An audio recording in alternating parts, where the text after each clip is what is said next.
Hey folks, this is Best in Slot and welcome back to our monthly looks at the dev diaries and the current state of development for Prehistoric Kingdom. Very exciting stuff this month. As per usual, we're going to look at a new species or a hint of a new species, and we're going to see a new biome as well as some genetic mutation stuff and some AI developments and all that sexy stuff right there. Of course, we have started playing the game finally since the last dev diary, although it's been a couple of weeks now. We did a stream on Prehistoric Kingdom. I'm hopefully going to make those a weekly thing going forward sometime during June. Let's get started for the May 2023 dev diary. This is the most text you'll have to see, I promise. There's far less text from this point forward. I just copy and pasted this because it's a little complex. The current iteration, so this is talking about right away about update 8. The current iteration of our animals, the ones in the public game, were built with rigid architecture that made it difficult to add new behaviours. In the new system, we are building the AI modularly, creating sets of emergent behaviours that can be turned on or off depending on the species. Our goal here is to put a high focus on animal reactivity and social interaction through multiple layers of decision making. This means that animals become far more reactive to their environments and the creatures they are housed with. For example, a T-Rex may cause a Dryosaurus to flee while your Triceratops holds its ground. So one of the reasons this next update is taking a little bit of time and has been delayed a little bit further is because they are redoing the AI for these dinosaurs, essentially from the ground up entirely. And at the moment, it's quite a static system, and they're trying to make it modular and reactive and more intuitive and just more realistic, I suppose, in terms of how you view the dinosaurs as individuals or as a member of a wider genera, genus, and that's in that situation. As I say, that is for update 8, and that update 8, is now scheduled for July. I think it was meant to be June, but there's a lot of work rebuilding the AI, so it's been pushed back. So next month, for the next big update, everything you're about to see, until I tell you otherwise, pay attention. Everything you're about to see until I tell you otherwise is part of update 8. I believe that next big update we'll get in July. So that also includes the genetic mutation system. So they've done more work on the genetic mutation system. And on the left, we have a single skin. This Acrocanthosaurus is a single skin that you would select in game, just using masks and shaders to create all these new different variations. And you can see the huge amount of variety we've got going on here. It's more visible in, I would say, the leucistic than everything else, which is that combination of sort of the whiter colours and the darker colours. But in the albino as well, we've got the sort of pinky ones, and we've got these bright white ones, and then we've got a pinky one that's got a bit of sort of dappling on it. Even in the melanistic ones, where it's harder to see because of how dark they are, you see this one's a little bit brighter, a bit more dappling in the middle. This one's stone cold black, basically. Stone Cold Austin.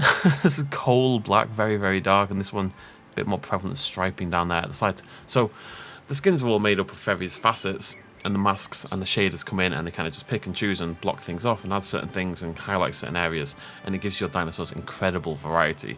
There's a Smilodon clip I'll play now. This is a GIF, and it's a small GIF on the website, so it's a little bit blurry in quality, but you can see as it flips through these different skins, just the sheer amount of variety you can get in those genetic mutations.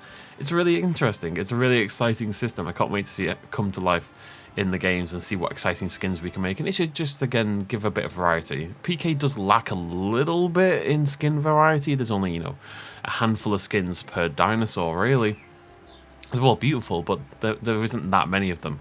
But this genetic system basically adds, you would say, a minimum 3 new skins to every single creature, but realistically you could definitely suggest it's a lot more than that. Moving on from that, on screen now you'll see a test UI for the new land value system. Things like electrical generators are so ugly that they make babies cry, as shown by this white circle. That's the circle of ugliness. By placing trees and buildings down, the sightline for this generator can be occluded so that it no longer disturbs your guests and their annoying babies. So put down your generators and then think about how you're going to hide them, think about how you're going to block them in a realistic, attractive way so that your guests don't see them, but they still provide value to your park. Planet Zoo has a similar system. It makes a lot of sense. You don't want to see all the generators and maintenance buildings when you're walking around your park. And finally, for update 8, we have a preview of the new species. So this should be arriving next month in July with update 8. And all we see is a foot. We see a foot and a bit of another leg. We see feathers dappling over there at the top, just sort of hanging down. We see this sort of grey and white banding. We see, of course, that gigantic dromaeosaurid sickle claw. Now, it could, look, there's several dromaeosaurids it could be. My inclination is definitely Velociraptor. It's size-wise, it doesn't feel like a large dinosaur. This, based on how closely we zoomed in based on the texture detail and stuff like that. I get the feeling this is quite a small dinosaur that we've had to zoom in quite far. It might also be that the grey and white banding on the feathers is reminding me of Prehistoric Planet and their Velociraptorine, but whatever. Either way, to me it definitely looks like a Velociraptor would be my guess. Let's put it that way. Feel free to let me know in the comment section down below. Any of you know any better, any of you have any alternate suggestions, do let me know. But either way, it looks like we're going to get a small Dromaeosaurid next month, which is very, very exciting. A very cool addition to our packs. Now, to finish things off, we do have a little bit of a preview of Update 9. So this is going to be the post-July update. Update 8 is coming in July. This is going to be further on down in the year, probably in autumn or something like that. And the preview for today is about the grass biome. The grasslands biome is finally being added to the game. We've already seen some of the new species coming with that update, but now we can check these biomes out as well. It looks really nice. It's this combination of sort of dry, slightly arid sort of environments. It seems to be like an African grassland, basically, in terms of the rocks and the general textures of the ground. Saying that, you can clearly make something fairly lush and vibrant as well, with all these reeds popping up. It looks really nice. It's a really nice clash with that dark sand texture and that sort of very bright, very vibrant grass and plant life we've got nearby. I think it is probably loosely based on Africa. The trees, the foliage resembles Africa to me. We've also got dry grass available, you can see here next to our Paraceratherium. Very exciting. I think this will be a very, very popular, you know, grasslands, that's like your default biome, I feel, very much, largely. So I'm surprised actually this one's coming in so late. But either way, it looks really nice so far. We'll probably get a more detailed look at that in the future with the individual plants and stuff. They tend to do stuff like that. Update 9 later on this year. Brand new biome. Very exciting. And that is it from me. So let's nip back down here. Exciting stuff on the way. AI changes, genetic mutations, a new Dromaeosaurid, occlusion, and the new biome. Very cool stuff, and only a month or so to wait until we get hold of that new update. We don't know when in July, of course. We're a month away from very, very early July, but we'll have to wait and see when it's going to actually pop up. We will be back streaming Prehistoric Kingdom, I promise.